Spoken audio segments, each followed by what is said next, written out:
ko mēs esam pamanījuši, pieņemsim tādās mirkļos, kad tirgus krīt, un varbūt, kad viņš ir ilglaicīgi, to mēs saucam par bear marketu, šobrīd mēs krītam jau no altcoin jau entos gadus, bitcoins tas ir no 25. gada vidus, tad, ko jūs noteikti esat pamanījuši, tas, ka bear marketos ir šī garlaicība, neticība un sajūta, ka kur vairs vēl kritīs, un tad ir kaut kāda pēdējā kapitulācija lejā. Un tad, kad visi pārstāja runāt par kriptovalūtu, šajā gadījumā bitcoinu, tad arī mums sāks nākamais cikls.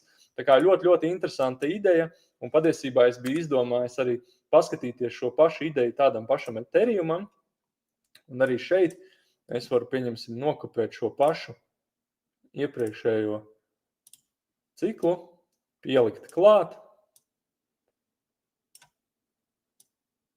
un paskatāmies, cik ļoti, ļoti liela līdzība, un arī šeit paskatīties, cik perfekti būtu tas, ka mēs savāktu šīs likvidācijas, kas ir šeit, un šajā blokā, tātad arī radītu šo sajūtu, kad mēs esam nokrituši zemāk kā iepriekš, bet patiesībā tā būtu tikai likviditāšu savākšana, un tad potenciāli kaut kad tādā garlaicībā sāktos jauns bullruns. Interesanta ideja, es noteikti nesaku, ka mums tā ir jānotiek un ka mums ir jāatkārtojas, bet pagaidām tā precizitāte ir bijusi ļoti, ļoti liela.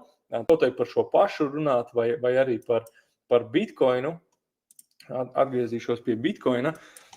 Iedomājieties, tā vizuāli.